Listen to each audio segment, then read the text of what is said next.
Le paralléliseur est constitué d'une base qui est munie d'un bras articulé, à l'extrémité duquel se trouve une mine destinée au tracé de la ligne guide.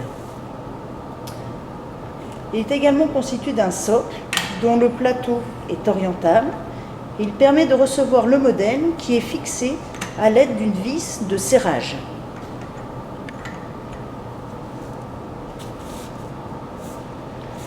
Le plateau permet de faire varier l'inclinaison du modèle et par là même de choisir l'axe d'insertion prothétique le plus favorable.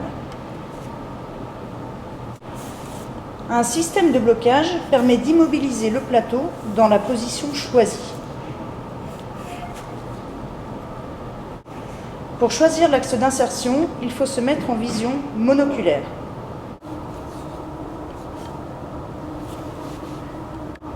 Donc, en vision monoculaire, on se retrouve globalement perpendiculaire aux faces occlusales des dents restantes et on tient compte des zones de retrait sur les dents destinées à recevoir les extrémités rétentives de crochet. Une fois le modèle immobilisé, la mine du paralléliseur balaie les faces axiales des dents. La trace laissée sur les dents délimite une zone de dépouille au-dessus du trait et une zone de contre-dépouille au-dessous du trait. Nous avons sur un modèle d'étude réalisé un tracé théorique que nous voyons ici. Nous avons choisi de disposer des crochets de Kennedy sur 47, 44, 33 et 37. L'axe d'insertion que nous devons choisir doit être compatible avec la présence de zones de retrait à l'endroit où se situent les extrémités rétentives de crochet. Nous voyons que le tracé au paralléliseur que nous avons obtenu selon l'axe arbitrairement choisi nous donne une ligne guide trop basse et donc une zone de retrait insuffisante au niveau de la canine. Nous allons donc modifier l'orientation du plateau de façon à obtenir une ligne guide mieux située.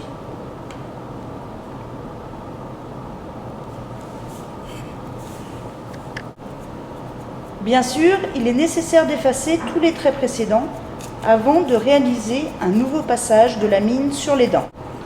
Donc après avoir réorienté le socle, un second tracé est réalisé et nous obtenons une nouvelle ligne guide qui est plus favorable car la zone de retrait mise en évidence permet de situer convenablement le crochet. Attention, car toutes les lignes guides ont été modifiées et il faut s'assurer que du côté contralatéral, la zone de retrait reste appropriée. Une fois l'axe définitivement fixé, il convient de le matérialiser sur le socle du modèle à l'aide de deux traits tracés à l'arrière et sur le côté du modèle. Ceci permet aux praticiens et aux prothésistes de retrouver simplement l'axe d'insertion prothétique choisi. C'est bon? Ça? Ok.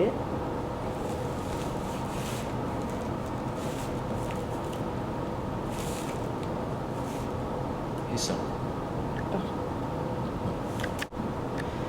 Nous verrons dans un prochain poste que le tracé des lignes guides nous conduira à prévoir les aménagements amélaires nécessaires sous forme de surface de guidage sur les faces proximales et linguales des dents d'appui.